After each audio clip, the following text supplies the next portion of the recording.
वालेकुम first day class. ये second lecture है आप लोगों का और इसमें जो टॉपिक हम लोग कवर करेंगे, हम देख रहे थे कि एसटीएलसी का ही हम लोग देख रहे हैं कि एसटीएलसी की जो फेजेस हैं उन्हीं को डिटेल से देखा जा रहा है। तो पहले जो हम लोगों ने फेजेस पढ़ी थी वो आप लोगों की थी प्रीलिमिनरी इन्वेस्टिगेशन और प्रीलिमिनरी इन्वेस्टिगेशन, ठीक है। और उसके बाद क्या था, सिस्टम एनालिसिस, ठीक है। और उसके बाद आज जो हम लोग टॉपिक कवर करेंगे वो है system design. System design basically आप लोग बुक ओपन कर लें बेटा, साथ पेज 39 पर, क्योंकि आप लोगों ने बेसिकली याद बुक से करना है, इसलिए मैं हमेशा आप लोगों को बता रही हूँ साथ साथ कि आप लोग बुक जो है वो ओपन कर लें और पेज बाय पेज देखते जाएँ वहाँ से, ताकि आप लोग बाद में कंफ्यूज ना हो, ठीक है। तो सिस्टम डिज़ाइन जो है पेज 39, इसमें किस लिए इस्तेमाल किया जाता है नाम डिज़ाइनिंग। जब भी हम डिज़ाइन का लफ्ज़ सुनते हैं तो उससे हमारे जहन में क्या आता है कि जो भी चीज़ बन रही है उसको बेसिकली डिज़ाइन करना है। क्योंकि सॉफ्टवेयर की बात हो रही है तो सॉफ्टवेयर में बहुत सारी रिक्वायरमेंट्स होंगी, सॉफ्टवेयर की इनपुट आउटपुट की, स्टोरेज की, यूज़र्स के हवाले से उनकी रिक्वायरमेंट्स को मद्देनज़र रखना। तो डिज़ाइनिंग के अंदर ये हम सारी चीज़ें देखेंगे। डिज़ाइन है क्या? System design phase is use to design the logical and physical model of the new system, ठीक है। लॉजिकल और फिज़िकल में क्या डिफरेंस होता है ये भी मैं आप लोगों को बताती हूँ।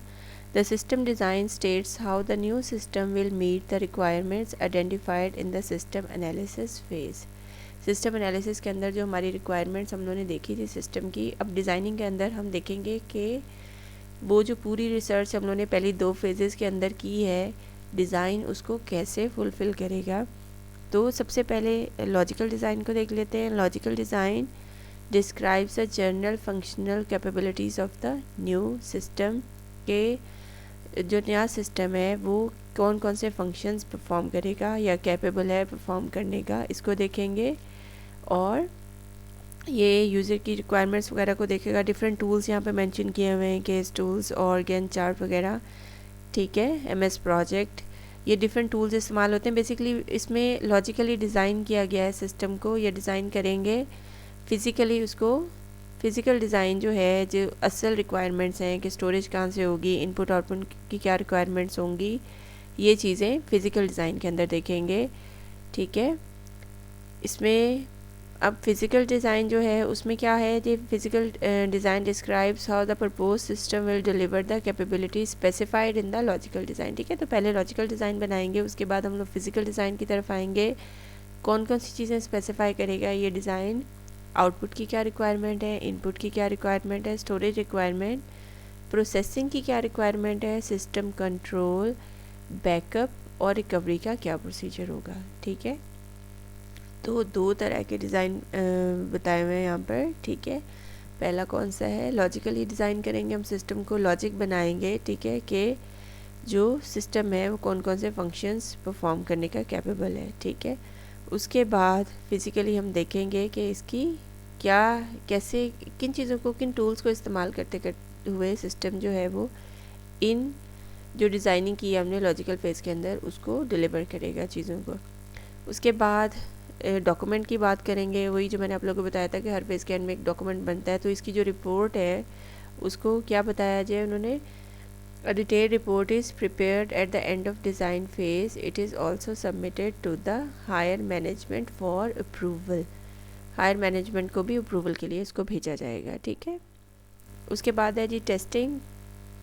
अब हम लोगों ने एक चीज़ डिज़ाइन कर ली, इसको इम्प्लीमेंटेशन की फेज़ मेरा ख्याल है इसके अंदर नहीं लिखी हुई, मेंशन की हुई, तो उसको इम्प्लीमेंट कर लिया, ठीक। और उसके बाद अब उसकी टेस्टिंग जो है, बल्कि इम्प्लीमेंटेशन नीचे बताई हुई है, टेस्टिंग ऊपर ले गए हैं, चलें ठीक है। तो टेस्टिंग जो है उसमें जो सिस्टम इम्प्लीमेंट किया गया है उसको टेस्टिंग उसकी करेंगे कि वो ठीक ठीक काम कर रहा है या नहीं। जब भी हम कोई चीज़ बना लेते हैं तो उसको टेस्ट किया जाता है। complete testing of the system is very important. A system must be tested to detect and remove errors in it, ठीक है। जो भी एरर्स वगैरह कोई होंगे वो हम रिमूव करेंगे टेस्टिंग के बाद। The system is tested by giving sample data, ठीक है, उसको सैम्पल डाटा दे के टेस्ट किया जाएगा। यूनिट टेस्टिंग, और इसको मॉड्यूल टेस्टिंग भी कहा जाता है। इसमें यानी जो सिस्टम है उसके एक एक हिस्से को जो है वो टेस्ट करेंगे। उसके बाद जो सिस्टम टेस्टिंग है उसमें क्या होगा, in this stage all modules और units are combined to make a complete system, ठीक है। The complete system is then tested as a whole. Unit testing में एक एक हिस्से की टेस्टिंग है, सिस्टम टेस्टिंग में कंप्लीट सिस्टम की टेस्टिंग है, सब यूनिट्स को कंबाइन कर देंगे, ठीक है। उसके बाद जो नेक्स्ट टॉपिक है जो कि थोड़ा डिटेल्ड है और इम्पॉर्टेंट भी है पेपर के पॉइंट ऑफ व्यू से, इम्प्लीमेंटेशन के सिस्टम को इम्प्लीमेंट कैसे करना है। देखें कोई भी जब नई चीज़ आती है अपने कॉलेज के हिसाब से ही देख लें, अगर कोई नई चीज़ इंट्रोड्यूस करवाई जाएगी, आप लोगों का स्टडी का मेथड कह लें या कोई चीज़ जो है टाइम टेबल से रेलेवेंट या क्लासेस से रेलेवेंट, तो अब उस नई चीज़ को लोगों के लिए अंडरस्टैंड करना थोड़ा सा टाइम कंज्यूमिंग होता है, थोड़ा सा एक नई चीज़ होती है तो उसको समझते हुए टाइम लगता है। लेकिन अगर हम सॉफ्टवेयर की बात करें तो सॉफ्टवेयर देखें, एक ऑर्गेनाइजेशन के अंदर एक नया सिस्टम आप लोग इंट्रोड्यूस करवाने जा रहे हैं, तो उसको किस किस तरह की कन्वर्जन की ऑप्शंस अवेलेबल है, ठीक है। सबसे पहले क्या है जी, पैरेलल कन्वर्जन, फिर क्या है पायलट, फिर क्या है फेस्ड और डायरेक्ट। पैरेलल कन्वर्जन जो है इसमें क्या होता है, यहाँ पे देख लें कि आप लोग जहाँ पे ओल्ड सिस्टम और जो न्यू सिस्टम है दोनों साथ साथ काम करेंगे, ठीक है। यानी पुराना भी चल रहा है और नया सिस्टम भी साथ इंक्लूड हो गया, तो ये सबसे सेफ़ ऑप्शन होती है कि इसमें अगर नया सिस्टम में कोई एरर्स हैं या मिस्टेक्स हैं तो कोई बात नहीं, पुराना सिस्टम तो वर्किंग कंडीशन में है ही, चल रहा है, ठीक है।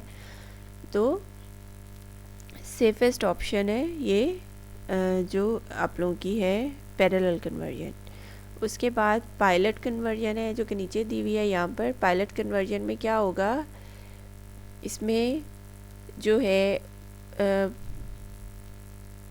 One part of the organisation uses the new system and the rest of the organisation uses the old system. यानी ऑर्गेनाइजेशन का एक हिस्सा जो है वो नए सिस्टम को इस्तेमाल करना शुरू कर देता है और बाकी ऑर्गेनाइजेशन के जो हिस्से हैं या वो ओल्ड सिस्टम को यूज़ करें। अच्छा जी, ठीक है।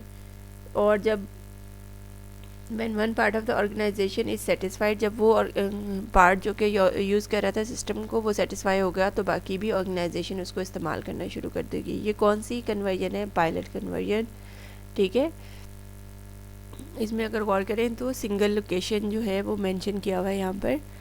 उसके बाद फेस्ड कन्वर्जन है। फेस्ड कन्वर्जन जो है इसमें क्या है, is a type of conversion in which individual components of the new system are implemented one by one। पहले में क्या कर रहे थे कि ऑर्गेनाइजेशन के एक हिस्से में सिस्टम नए वाले को इंट्रोड्यूस करवा दिया था। इसमें क्या करें फेस्ड के अंदर कि जो सिस्टम है जो बेसिकली सॉफ्टवेयर है उसके हिस्से बना लिए हैं कि उसको फेज़ बाय फेज़ जो है वो एक एक फेज़ करके इम्प्लीमेंट करेंगे। Part of the new system are implemented over time. और पायलट में अगर आप चेक करें, entire system is used in one location, यानी ऑर्गेनाइजेशन के एक हिस्से में इस्तेमाल कर लिया। जबकि इसमें क्या करें कि जो सिस्टम है या सॉफ्टवेयर है उसके पार्ट्स जो हैं वो इम्प्लीमेंट करें बारी बारी, ठीक है। उसके बाद डायरेक्ट नाम से पता चल रहा है कि पिछला सिस्टम ख़त्म कर दिया, न्यू सिस्टम जो है वो स्टार्ट कर दिया। ये कॉम्प्लिकेटेड होता है इस तरह की चीज़ जो है, टाइम बेशक इसमें कम लग रहा है, ठीक है, नए सिस्टम में जाने के लिए, लेकिन रिस्की हो सकता है ये, ठीक है। फॉर एग्जांपल अगर नए सिस्टम के अंदर एरर्स या मिस्टेक्स हैं कोई तो प्रॉब्लमेटिक हो सकता है। Direct conversion is a type of conversion in which old system is directly replaced by the new system. It is the most risky conversion. It may be used when time is very short. It is also called crash conversion, ठीक है। जैसे आप लोग एकदम से आए हैं online classes में, ठीक है। तो सॉफ्टवेयर की बात करें तो ये इम्प्लीमेंटेशन जो है वो रिस्की है। ये हम लोगों ने कौन सी चीज़ पढ़ी है इसमें, इम्प्लीमेंटेशन, और कौन कौन सी इसके अंदर कन्वर्जन्स थी, पैरेलल, पायलट, फेस्ड और डायरेक्ट। यूज़र ट्रेनिंग है, एक छोटा सा टॉपिक दिया हुआ एंड में। यूज़र ट्रेनिंग क्यों ज़रूरी होती है, थोड़ा सा मैंने आप लोगों को क्लास में भी बताया था कि जब भी कोई नई चीज़ आएगी उसके लिए हमें प्रॉपर यूज़र को ट्रेन करना पड़ेगा।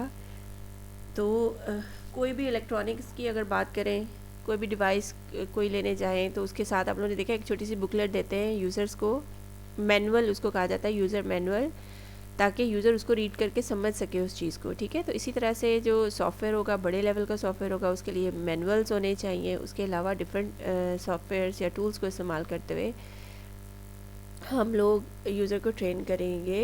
यहाँ पर एक जो मेजर कैटेगरी है वो कौन सी है, कंप्यूटर बेस्ड ट्रेनिंग। चूँकि इंफॉर्मेशन सिस्टम कंप्यूटर से ही रेलेवेंट है, तो कंप्यूटर को इस्तेमाल करते हुए CBT या कंप्यूटर बेस्ड ट्रेनिंग जो है वो यूज़र्स की करवाई जाएगी। ठीक है, ये आप लोगों का फर्स्ट चैप्टर जो है, इसमें जो आप लोगों का जो नया सिलेबस आया हुआ है स्मार्ट सिलेबस के नाम से, ठीक है, उसके अकॉर्डिंग इसको ये कंप्लीट हो गया है। तो अभी फ़िलहाल ऐसा करेंगे हम लोग कि स्मार्ट सिलेबस चूँकि उनकी बोर्ड की वेबसाइट पे मौजूद है, मैंने चेक किया है दोबारा से, ठीक है, लेकिन हम लोग पहले स्मार्ट सिलेबस वाला जो है वो चैप्टर बाय चैप्टर कवर करेंगे, ठीक है, ताकि हमारा वो पोर्शन तो कवर हो जाए। उसके बाद अगर पेपर्स आप लोग के लेट होते हैं, फॉर एग्ज़ाम्पल जून का कह रहे हैं, तो फिर हम उसका रिमेनिंग पोर्शन, हमारे पास टाइम हुआ तो हम लाजमी रिमेनिंग पोर्शन भी कर लेंगे। ठीक है, अभी फ़िलहाल स्मार्ट सिलेबस, उसकी मैं पिक्चर भी आप लोगों को ग्रुप में सेंड कर दूँगी। ठीक है, स्मार्ट सिलेबस के अकॉर्डिंग हम लोग जो है चैप्टर बाय चैप्टर चलेंगे, उसमें जो टॉपिक मेंशन किए हुए हैं हम उन टॉपिक्स को कवर करेंगे।